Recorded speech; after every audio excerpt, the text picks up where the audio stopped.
Votre invité aujourd'hui dans la grande interview en direct sur Boursorama, c'est Nicolas Dupont-Aignan. Bonjour. Bonjour à vous. Merci d'être là avec nous, député de l'Essonne et président de Debout la France. On a eu ces deux sondages distincts, ELAB et IFOP de mémoire, qui montrent pour la première fois depuis le début des mobilisations qu'une majorité de Français souhaitent justement la fin de la mobilisation des Gilets jaunes. 56% pour ELAB, dont 58% pour les classes moyennes. Vous aussi, comme la majorité des Français, on est à un tournant.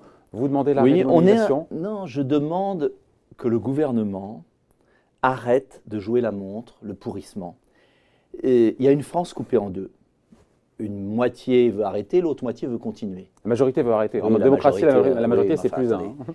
Est-ce qu'on peut gouverner contre 30 millions de Français qui vivent mal, des retraités à qui on a désindexé les pensions, ce qui s'était jamais vu depuis la Seconde Guerre mondiale. Jamais. C'est une spoliation des retraités. Est-ce qu'on peut vivre avec des zones, des territoires où il n'y a plus rien, plus d'emploi? Est-ce qu'on peut gouverner contre un peuple? C'est ça la crise des Gilets jaunes. Moi, je l'ai compris, cette crise. Et je demandais, On arrête, on n'arrête pas. Non, mais on arrête, on n'arrête pas. J'estime qu'un président Si de la vous étiez République, sondé, vous diriez quoi? vous savez, une révolution, vous l'arrêtez ou vous l'arrêtez pas? C'est pas sur commande. C'est qu'il faut comprendre une société. Et le rôle d'un président de la République, c'est de gouverner pour l'ensemble du peuple, pas pour une minorité qui réussit. C'est de mettre tous les wagons derrière la locomotive. Et moi, j'ai fait des propositions concrètes. Ça veut dire quoi? Nous avons proposé avec Debout la France, vous pouvez retrouver sur le site internet, 12 mesures qui permettraient une réelle fin du mouvement des Gilets jaunes. Et ces mesures, nous sommes le seul parti à les financer par des économies sur les gaspillages. Car c'est à la fois une crise fiscale, d'excédent d'impôts, et une crise de justice sociale.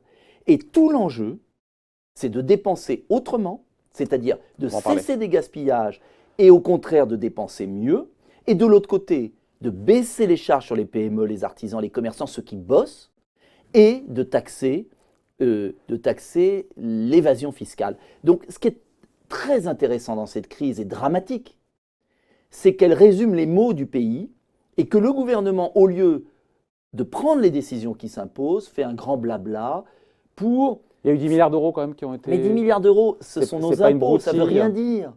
10 milliards d'euros. D'autant que c'est tiré sur la dette, sur le déficit. C'est absurde. Moi, j'ai fait la proposition. Je prends un exemple, soyons précis. Il y a 14 milliards d'euros de fraude à la carte vitale. Il y a 2 millions de fausses cartes vitales en France. Aucun gouvernement n'a osé aller là-dedans. Moi, je propose qu'on tape fort là.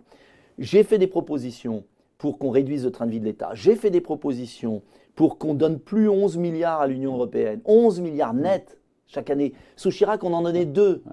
C'est de l'argent gaspillé. Sur le train de vie de l'État, Nicolas Dupont-Aignan, on a vu le Premier ministre il y a quelques jours qui disait que si on supprime l'Assemblée, le Sénat, le train de vie du gouvernement, sur 1 000 euros de dépenses publiques, ça enlève 1 euro. C'est beaucoup. Oui, mais enfin, attendez. Ça va beaucoup et peu. Vous voyez. Mais j'ai pas dit qu'il n'y avait que ça. Moi, je propose 1 milliard d'économies tout à fait jouables. Est-ce que c'est normal que les anciens présidents de la République aient un statut de monarque? Et vous savez, la crise, elle est aussi une crise existentielle du pays. Les Français ont le sentiment qu'une caste, une oligarchie, s'est accaparé le pouvoir et ne gouverne pas en leur faveur. Et ce qui est un peu vrai, c'est un peu vrai au niveau des entreprises, des grandes entreprises multinationales, au niveau des collectivités locales, au niveau... Et donc, il y a un moment où il faut remettre à plat les choses. Je suis le seul, je le dis parce que c'est vrai, le seul, avec mon parti, tous les gens qui en font partie, où on a fait des propositions concrètes. Or, le problème, pourquoi il n'est pas crédible, Macron? Pourquoi il n'est pas crédible? Parce qu'il a dit le 31 décembre, je continue pareil, je ferai la même politique, mais on va débattre. Mais les gens ne sont pas cons, pardonnez-moi. Attendons de voir ce qui en ressortira. Ah bah moi je sais très bien ce qui va ressortir. Il va ressortira quoi? Quasiment rien. D'ailleurs, il ne sait même plus comment en sortir sur un grand débat. Et voilà pourquoi la violence apparaît. S'il n'y a pas une issue politique, souvenez-vous, trop jeune moi aussi, mais on a lu les livres d'histoire. Le général de Gaulle et Georges Pompidou, comment ils ont répondu à mai 68? Le Grenelle. Le fameux Grenelle. Mais oui, mais c'était des vraies mesures. Ouais. Avec des hausses de salaire, aux salaires qui étaient de 5 à 6% de mémoire d'ailleurs. Mais il faut des hausses de salaire. On ne peut pas continuer comme ça. On peut vivre avec 1 000 euros. Non, mais l'État décide pour le SMIC. L'État ne décide pas. Ne dit pas aux entreprises, vous devez augmenter de temps vos salariés. On peut baisser la CSG. Moi, je propose de baisser la CSG sur tous les salariés. Car si vous ne réévaluez pas les salaires en France, vous aurez trop peu de différence entre l'assistanat d'un côté et les salaires, et vous ne pouvez pas faire vivre un peuple dans la misère. C'est pour ça qu'ils défiscalisent les heures supplémentaires aussi, pour que le travail C'est paye une plus. bonne nouvelle, mais ils le font à moitié. C'est ça le drame. Ils désocialisent sans défiscaliser, c'est ça? Exactement, vous avez Bon. tout compris. Mais encore une Non, fois, mais je reviens- excusez-moi de Nicole vous Poignant, oui. interrompre. Pouvoir d'achat, s'il n'y a pas un grand boom du pouvoir d'achat en France et des mesures pour baisser les charges des PME et relocaliser 1 million d'emplois, comme je l'avais proposé à la présidentielle, Vous savez que notre pays ira de pire en pire. Vous savez que c'est bien documenté qu'à chaque fois qu'on augmente, qu'il y a plus de pouvoir d'achat, on importe Mais pas si on des produit, biens. pas si on favorise la Oui, production mais locale. on sait bien que c'est quelque chose, c'est un processus qui est assez long, mais juste Non, mais pour c'est le clore la processus séquence fondamental. Car si on n'a pas une fondamentale, industrie mais forte, très long, très long. long, On vous claque pas savez, des doigts comme ça, il y a des on pays fait qui pas- l'ont on fait. Regardez relocalise Trump, pas. on peut tout dire de Trump, mais quand il met des baisses fiscales pour ceux qui réinvestissent aux États-Unis, ce que j'avais proposé à la présidentielle, on m'avait ri au nez, il l'a fait, eh bien je peux vous dire qu'il y a un boom de l'investissement aux États-Unis. Il faut relocaliser. Tant qu'on ne relocalisera pas en France de la production, on ne réglera pas le problème social. Car le problème social, c'est pas de partager un gâteau, C'est que c'est le de faire gâteau grossisse, croître le gâteau. évidemment. Oui, mais Oui. il y en a très peu à le proposer. Dans cette séquence sondage, encore une fois, si on posait la question à Nicole Dupont-Aignan, imaginez, Ellab, il vous appelle, l'IFOP, est-ce que vous souhaitez ou pas la fin des mobilisations des Gilets jaunes? Vous répondez oui ou non. Mais je C'est réponds, simple. si c'est la fin pour rien changer, Non, ça mais- ne sert à rien. Non, mais c'est les circonvolutions, il faut arrêter. Mais Vous moi, je répondez vous le dis. oui ou non? Mais la fin, ça veut dire quoi? La fin, Je souhaite- la fin des mobilisations Je tous les souhaite- samedis des je Gilets souhaite jaunes. qu'il Oui y ait ou des non? actions. C'est simple. Mais moi, je vous le dis, je souhaite qu'il y ait des actions claires pour enfin réconcilier les Français. Là encore, on finit là-dessus, enfin sur la séquence sondage. Pour 64% des Français, c'est intéressant. Les manifestations du samedi des Gilets jaunes sont éloignées des intentions, enfin, se sont éloignées des intentions originelles, initiales sûr. des Gilets Et jaunes. c'est ça le drame. Et donc les Français ne se reconnaissent plus dans Mais ce qu'on bien sûr. voit aujourd'hui. Mais je dans vais vous cette- dire une chose. Ça s'est radicalisé, c'est une évidence. Mais c'est une évidence, mais ça s'est radicalisé aussi. Pourquoi? Parce qu'on a un gouvernement incapable de s'attaquer aux vrais casseurs et qui, pire, a cherché à manipuler la casse pour montrer des images chaque week-end de Parisiens avec des choses abominables, alors qu'en province, si on mettait les caméras en province autour des ronds-points, on verrait des gens très différents. On verrait des retraités, des artisans, parfois des cadres. Donc, J'ai vu... il y a toujours des bons et des mauvais Gilets jaunes selon vous, c'est ça? Mais il y a la 99% des gilets jaunes sont des Français qui aspirent simplement à vivre de leur travail. Et depuis le début, le gouvernement a voulu casser, amalgamer, caricaturer. Et je vais vous dire le problème majeur du gouvernement et du président. C'est qu'aujourd'hui, il a dressé les Français les uns contre les autres et il se retrouve avec un pays en miettes. Et tout l'enjeu, c'est de sortir par le haut, de réconcilier les Français, d'avoir des mesures à la fois de rigueur et de progrès social. Dans le grand d'ordre et débat de national, justice. on n'entend pas les mesures de rigueur. Et c'est là que j'ai envie de vous entendre, Nicolas Dupont-Aignan, là-dessus, parce que Mais je suis le quand seul à on voit- l'avoir proposé. quand on voit les contributions sur le site du grand débat, Mhm. on voit que les attentes des Français, quand même, sont un peu contradictoires. Il y a à la fois, est-ce qu'il est légitime, une volonté d'avoir plus de services publics de proximité, d'avoir des profs qui soient mieux payés, évidemment, d'avoir des retraites qui soient indexées Oui. sur les prix, ou encore mieux, pourquoi pas sur les salaires. Imaginons des hausses des minima sociaux, personne n'est contre, sauf qu'en face, il y a cette volonté d'avoir moins d'impôts. Mais L'équation eh bien, budgétaire, vous vous êtes lirez un mon homme sérieux. document. Eh bien, l'équation budgétaire, Budgétaire, moi, je la résous. elle est insoluble. Si, mais pour ça, il faut arrêter de donner 11 milliards à l'Union européenne pour rien, pour subventionner la Turquie, le Kosovo et autres. Il faut arrêter de laisser 15 milliards évaporer dans la fraude aux cartes vitales. Il faut arrêter de payer l'immigration. Nous sommes l'un des seuls pays qui donne autant d'aide sociale à des migrants clandestins. Il faut réduire les privilèges. Mais qu'est-ce qu'il fait justement? Voilà. C'est intéressant. Mais moi, Que fait j'ai Nicolas trouvé Dupont-Aignan 32 milliards non, d'économies sur les demain privilèges matin. des députés, des représentants de la Ah bah, nation? je peux vous dire Que qu'on les fait a Nicolas proposés. Dupont-Aignan pour On les montrer a l'exemple et proposés. réduire son train de vie de député? 10% de baisse de salaire de tous les députés que j'ai proposé il y a 3 ans. J'ai proposé la C'est suppression. symbolique, c'est symbolique. On en Vous convient. me demandez. Oui, non, mais voilà. Bah, c'est déjà pas mal. Suppression des conseils économiques et sociaux régionaux, qui servent à rien, et du conseil économique et social. Suppression des régions. Revenir à l'articulation commune, département, État. Moins de parlementaires aussi? Moins de parlementaires, je l'avais proposé, de réduire d'un tiers les parlementaires. Et puis arrêter avec les autorités administratives indépendantes avec des salaires de 15 000 euros par mois. Vous savez, le ménage, il doit être fait à tous les niveaux. 32 milliards d'économies de gaspillage supprimés. Je le réaffecte à qui? Aux retraités pour qu'ils aient leur 32 retraite. milliards, comment vous arrivez à 32 milliards? Il y a 15 sur les. Je vais vous dire, les cartes 1,5 milliard vitales. sur le train de vie de l'État, Ouais. 5 milliards sur l'immigration, 5 Ouais. milliards, 16 milliards sur les gaspillages sécurité sociale et 11 milliards sur l'Union européenne, 9 milliards sur l'Union européenne. Vous l'avez sur mon site 15 internet. milliards sur la Sécu, ça paraît énorme. Le propre Mais de la non. fraude, c'est qu'on a du mal à le quantifier. Mais hein, non, c'est, mais il y a eu un rapport d'enquête d'un magistrat, M. Prats. La sénatrice, Mme Goulet, centriste, Ouais. a demandé au gouvernement l'autorisation d'un rapport parlementaire. C'était quand ça? Il y a quelques mois. Ça a été refusé par le gouvernement. Ça a été refusé. Pourquoi? Parce que ouvrir le dossier des fausses cartes vitales, 1 800 000 fausses cartes vitales, c'est ouvrir le dossier de l'immigration. C'est ouvrir le dossier, est-ce que la société française a le droit d'être généreuse avec le monde entier? Ah mais ça c'est tabou, on n'a pas le droit d'en parler. Mais vous savez, vous allez dans un hôpital, tous les Français ont compris. Allez voir un hôpital. Et je vais vous dire, je préfère aider les hôpitaux d'Alger, de Rabat ou de Tunis, ça sera beaucoup plus efficace, plutôt que de favoriser une immigration hospitalière. Il y a cette Et je sais que ce n'est pas politiquement correct de dire ça, mais tout le monde vous le dit. Parlez aux infirmières dans les hôpitaux parisiens de ce qui se passe. Est-ce que la France peut aujourd'hui continuer à accueillir 400 000 personnes par an, soit la ville de Nice, cette année, en 2018? Ça, c'est un fait. Entre les entrées légales, et les demandes d'asile, on est à 400 000. La ville de Nice, chaque année. Est-ce que notre pays a la capacité?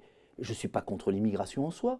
Je dis simplement que notre pays doit d'abord intégrer, assimiler ceux qui sont sur notre sol, avant de dépenser de l'argent pour toujours plus, et qu'il vaudrait mieux aider l'Afrique en amont, plutôt que de faire venir des populations déracinées. Enfin, mais on n'a pas le droit de dire ça. Vous avez vu que dans le grand débat, on n'a pas le droit. Hein. Ouais. Et c'est pas ce qu'on entend non plus dans les revendications des Gilets jaunes. Si, beaucoup en parlent. On entend beaucoup d'ailleurs, et c'est l'autre sujet. Pas des chefs, mais de la base. Beaucoup en parlent. Je voulais vous amener là-dessus. Il y a cette exigence, on l'a compris, de justice fiscale. Oui. J'ai envie de savoir comment il se positionne, Nicolas Dupont-Aignan, là-dessus. On a compris qu'il y a cette volonté, on dit les choses, de taper les riches au portefeuille. Vous en pensez quoi? Vous avez vu toutes ces litanies Je vais vous dire, ça m'a surpris. Un jour, j'étais sur un rond-point à Arles. Et il y a un monsieur qui me dit qu'il n'y avait plus rien. Il m'a dit, mais moi, je ne suis pas envieux. Ça ne me gêne pas qu'il y ait des gens riches en France. Ce qui me choque, c'est qu'Emmanuel Macron leur a fait un cadeau de 5 milliards et qu'en même temps, il a supprimé les emplois d'insertion, il a supprimé l'aide au logement pour des gens qui n'ont rien.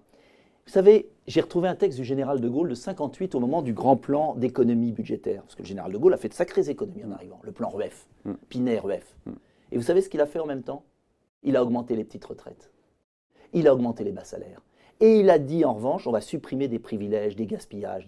Donc, le problème de fond, c'est que les Français sont prêts à des efforts. Ils ne veulent pas taper les riches. Ils veulent simplement que l'effort soit partagé. Vous avez vu toutes les mesures qui remontent. Allez sur le site du Grand Débat, vous verrez. Création d'une tranche d'impôt sur le revenu supplémentaire pour les hauts salaires. On a quoi? Rétablissement de l'ISF. On a droit de succession plus élevé. On a non-suppression de la taxe d'habitation pour les 20 Français les plus riches. Sur l'ISF, j'avais proposé la seule mesure possible, qui était parfaite. Zéro ISF. Zéro ISF. Supprimer l'ISF. Supprimer l'ISF quand l'argent s'investissait en France. C'est ce que proposent les fameux 22 députés de La République En Marche. Eh bien, très bien. Pour une fois, ils auront une bonne idée. Ils ont dû copier mon programme. C'est très important ce que je... Donc, je supprimais l'ISF, qui est dissuasif pour l'investissement en France. Mais à condition que l'argent s'investisse en France dans des entreprises, même étrangères. En France. Ouais. C'est l'esprit de ce que fait Trump aux États-Unis, qui a rapatrié des centaines de milliards de dollars. Quand vous investissez en France... massivement les impôts. Oui, pour les productions françaises. Mais en revanche, les accords de roue-ligne au Luxembourg, aux Pays-Bas, en Irlande, alors là, il faut les taper. C'est scandaleux ce qui se passe. Regardez la différence. Tous les petits cafés de France qui meurent, ils sont surtaxés. Et Starbucks ne paye pas d'impôts. Si on ne résout pas ce problème européen, et c'est le sens de ma candidature... Il y a cette taxe GAFA bien sûr, que la France défend et va mettre en œuvre cette année. Défend une mini taxe. C'est pas assez. Commencer. 500 millions d'euros pour commencer. Non, mais c'est rien. C'est pas ça qu'il faut. Il faut revoir la taxe sur le chiffre d'affaires et il faut partir. On a tous les chiffres, tous les résultats sont faits. Et vous savez pourquoi ils existent, les résultats? Ils sont donnés aux autorités de la concurrence. Tous les grands groupes donnent aux autorités de la concurrence les résultats par pays. On progresse à l'OCDE. C'est la clé de l'avenir. Si on ne veut pas avoir une révolution en France et en Europe, il faut rétablir une justice fiscale. Moins d'impôts pour ceux qui travaillent, pour ceux qui investissent dans le pays, pour ceux qui créent, qui innovent. Et en cela, je suis libéral. Mais en revanche, la fuite devant l'impôt. Regardez Uber. Vous avez vu qu'Uber a combien de pertes? 1 milliard. 1 milliard. Sur un trimestre. Ça veut dire quoi? Ça veut dire qu'une société C'est-à-dire qui qu'ils fait... investissent beaucoup pour Ça veut être dire rentable que demain, ce qui est après-demain. autorisé à Uber est interdit à toutes les sociétés françaises. Eh bien ça, c'est de la concurrence déloyale. On n'est plus dans J'ai le pas compris capitalisme. là, avec le lien avec Uber. Eh bien si. Est-ce que vous croyez qu'il y a beaucoup de PME françaises qui peuvent aller voir leur banquier en disant il y a 2 milliards de pertes sur 12 milliards, allez, j'ai 25% de mon chiffre d'affaires en perte. Vous m'aidez. Est-ce que vous croyez qu'il y a beaucoup de patrons de PME? Ce ne sont pas les banques qui aident Uber, vous avez compris. D'accord, mais c'est qui? C'est les investisseurs qui se disent aujourd'hui je perds de l'argent, Voilà. mais Uber, le marché est phénoménal Non, et on gagnera dans Uber l'avenir. triche avec toutes les règles sociales, les règles fiscales. Et qui M. Macron reçoit à Versailles? Est-ce qu'il reçoit les patrons de PME qui investissent en France? Non. Il reçoit les gens qui trichent avec les règles du jeu. Et les peuples d'Europe, comme aux États-Unis, ne supportent plus cette triche. Le capitalisme, le libéralisme, il doit être ordonné. Il n'y a pas d'un côté des gens qui ont des privilèges, qui trichent avec toutes les règles du jeu, qui accumulent des pertes pour avoir des positions monopolistiques demain, et de l'autre, ceux qui triment. Donc si le capitalisme, le libéralisme, et moi je crois à la démocratie et je crois à l'économie libérale régulée, ne comprend pas. C'est pas antinomique ça? Économie libérale régulée. Ben, c'est évident, mais ça a été toute Il faut l'histoire. qu'il y ait des règles, il faut qu'il y ait des règles, bien sûr. Mais attendez, si vous mettez le renard dans le poulailler, vous aurez des révolutions dans tous les pays d'Europe et aux États-Unis, ça a commencé. Ça a commencé. Et c'est quand même curieux, vous qui êtes dans l'économie, que tous ces beaux esprits qui règnent sur l'oligarchie parisienne ne se rendent pas compte qu'ils sont dans la situation des fermiers généraux en 1786, 1787. C'est pas très bien terminé. Ça s'est pas bien terminé. Donc moi j'aimerais Donc, qu'on puisse réconcilier les je veux Français bien avec comprendre. l'économie. Oui, et donc, C'est-à-dire des règles. pour Nicolas Dupont-Aignan, on n'alourdit pas la taxation des plus riches en France, on ne tape pas au portefeuille des On plus riches. les incite à investir en France. Vous êtes On allégé, alourdit, oui ou non, la fiscalité des plus riches. on l'alourdit s'ils investissent à l'étranger. On l'allège s'ils investissent en France. Donnant, donnant. Ça, c'est pour l'ISF, mais pour le reste, on crée une tranche marginale à l'impôt sur le Je ne pense revenu pas que ce soit au-delà utile. de. Je Non. pense qu'elle est déjà élevée. Je pense en revanche qu'il faut des mécanismes d'incitation. Quand vous investissez en France, vous avez un bonus. Quand vous n'investissez pas C'est en pour France, l'ISF, ça. on vous tape. Ok, C'est donc la pas d'impôt sur le carotte revenu. et le Droit de bâton. succession, on ne touche pas droit de succession. Non, je suis même pour l'exonération totale de la résidence principale. J'estime que les Ce qui est Français... le cas aujourd'hui déjà. Non, bien sûr que non. L'exonération de la Pas total, pas total. Vous avez des abattements. Total de la résidence Non. principale. La résidence principale, il n'y a pas. Alors, vous C'est allez pas sur vrai. Google. Non, non. Sur la résidence Pas vrai. principale, elle Non. est totalement C'est exonérée. pas vrai. Vous parlez de la C'est pas secondaire. vrai. Les abattements Non, fonctionnent sur la résidence secondaire. principale. Non, elle n'est pas totalement Quand vous la exonérée. revendez, Elle n'est pas exonérée. vous faites un restaurant là-dessus. Vous, hein. Ah ben, je on peux prend le vous pari. l'assurer. Oui, je prends le pari, Bon. oui. Oui, j'ai un exemple très précis de Allez-y, quelqu'un dites-moi. qui ont vendu leur et qui ont payé des impôts. Sur Bien sa sûr. résidence principale. Sur la résidence principale de Mais à leurs quel parents titre décédés. Mais bien sûr. Ah, de leurs parents Eh décédés. ben, une succession, c'est quoi? Ah oui, dans le cas d'une Vous succession. confondez avec les plus-values sur la résidence principale. Je pensais qu'on parlait des plus-values sur la résidence Non, principale. je vous parle du droit de succession. Ah, bah évidemment, on est d'accord. Eh bien, D'ailleurs, je suis pour l'exonération. c'est un impôt sur l'impôt, vous savez, Je- les droits de succession. Je hein. suis pour l'exonération des droits de succession sur la résidence principale. Ah. Des Français qui ont économisé pour acheter leur petit pavillon, leur petite maison, doivent pouvoir la céder à leurs enfants. Ça, c'est révolutionnaire. En revanche, les grosses successions doivent être taxées. Elles le sont déjà aujourd'hui, au-delà d'1,8 million, à 45%, on augmente, on met une tranche encore en plus. Écoutez, déjà, si on pouvait exonérer la résidence principale pour que chaque Français puisse économiser et léguer à ses enfants son petit patrimoine. J'entends bien qu'on ne tape, encore une fois, on ne tape pas dans le portefeuille des riches dans le cadre de ce grand débat. Au Si final, on incite les riches à sur investir l'ISF, en sur France, l'ISF. ceux qui n'investissent pas en France seront plus taxés que ceux qui investissent en France. Un petit mot de cette prime. Mais vous êtes très attaché aux riches alors qu'il y a beaucoup plus de pauvres. Hein, et on devrait s'occuper des pauvres. Non, mais bien sûr, mais ce qu'on voit fleurir Non, encore mais une je fois dans trouve les quand même contributions surprenant. du grand débat, Eh ben, et vous avez c'est vu, normal. c'est beaucoup d'idées qui venaient à dire. Il est quand même il faut- normal que les plus riches contribuent au pays quand il y a une crise. Et il est quand même anormal d'avoir un président de la République qui a donné 5 milliards d'euros aux plus riches, et pas aux plus riches, aux très très riches, sur et l'ISF qui a et la flat accablé tax. d'impôts la majorité des Français. Enfin, il faut peut-être revenir un moment sur Terre quand même. Et il le paye peut-être aujourd'hui. Et je crois. Un petit mot de cette prime Macron, encore une fois, prime défiscalisée, facultative jusqu'à 1 000 euros, qui est annoncée en fin d'année. C'est un pourboire. On a vu quand même que sur les 100 plus grandes ben, c'est très entreprises françaises, 74 ont donné 630 euros Très bien. en moyenne. Les grandes boîtes françaises jouent le jeu, vous qui les Peut-être. vilipendez, qu'elles Mais font je trop les de profit. vilipende pas. Ils jouent le Mais- jeu là. mais- Enfin, elles jouent le jeu. Mais enfin, un pourboire, une miette, la vraie question 630 n'est euros pas en là. moyenne, c'est pas rien. Chez Total, c'était 1500 euros. Oui, qui a combien de profit? Bon. Ça va avec, ça et va qui avec, investit ça combien va en avec. France? La vraie question, ce n'est pas la faute des entreprises. Moi, je veux qu'on change les règles du jeu. Et je veux, comme aux États-Unis, que quand une entreprise investit en France, elle ait un bonus. J'avais proposé de diviser par 2 l'impôt sur les sociétés quand les bénéfices sont réinvestis en France. La question n'est pas d'opposer les riches et les pauvres, la question n'est pas d'opposer les grandes et les petites. La vraie question, c'est le tissu des petites entreprises qui font l'emploi. Ces petites entreprises sont écrabouillées de charges. Les petites entreprises ne sont pas aidées par les banques. Les petites entreprises, les chefs d'entreprise qui gagnent 2 000 euros par mois, 3 000 euros par mois, qui font la richesse du pays, beaucoup plus que les oligarques qui finissent en tôle au Japon parce qu'ils ont été indécents. Eh bien, c'est eux qui font la France. Et j'aimerais qu'à Bercy, on s'occupe un peu plus des petits patrons que de quelques copains. Voilà. Il nous reste quelques instants, Nicolas Dupont-Aignan, pour parler.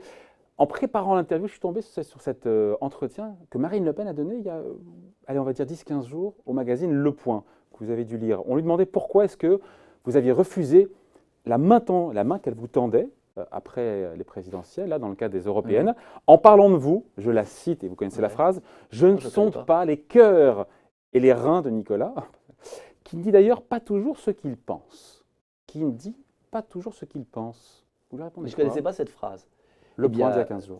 Moi, je ne veux pas polémiquer avec Marine Le Pen. Parce qu'il y a indirectement comme un peu de... Elle vous traite d'hypocrite, d'insincère. Moi, j'ai de bonnes relations avec elle. Écoutez, moi, je ne rentre jamais dans les querelles personnelles. J'ai proposé à Marine Le Pen de tirer les leçons de la présidentielle et aux européennes de partir des idées, d'avoir un beau projet. J'ai rédigé un projet. Je l'ai envoyé à Laurent Wauquiez et à Marine Le Pen. Laurent Wauquiez est dans l'ambiguïté sur l'Europe et il nous a répondu à Debout la France qu'il ne souscrivait pas à notre projet. Très bien. Marine Le Pen n'a jamais répondu.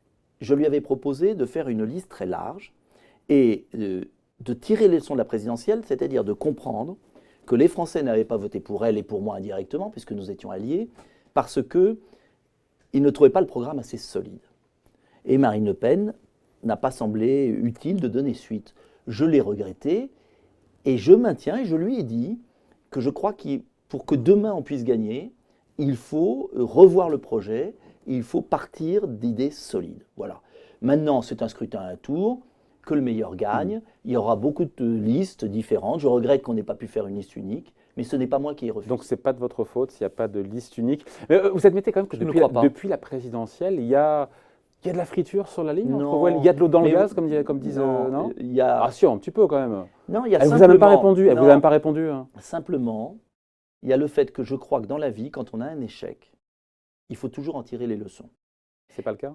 Et je ne crois pas qu'elle en ait tiré les leçons, et je le regrette. Mais je suis sûr qu'elle va évoluer, car demain, on peut battre Emmanuel Macron si on a une vaste coalition, qui ne se réduit pas d'ailleurs à Debout la France et le Front National, mais qui Rassemblement national, mais qui va aussi vers une partie des Républicains. Et beaucoup de Républicains rejoignent Debout la France, parce qu'ils savent que moi, nous avons un programme sérieux, porté par des gens honnêtes, et que nous sommes convaincus que l'on peut apporter des solutions à notre pays. Donc à vous écouter, vous n'excluez pas une nouvelle alliance possible avec le Rassemblement national, encore une fois, je dans veux le qu'il futur, soit beaucoup plus large. Ou alors vous êtes vacciné, c'est terminé? Non, moi je parle des idées et des personnalités.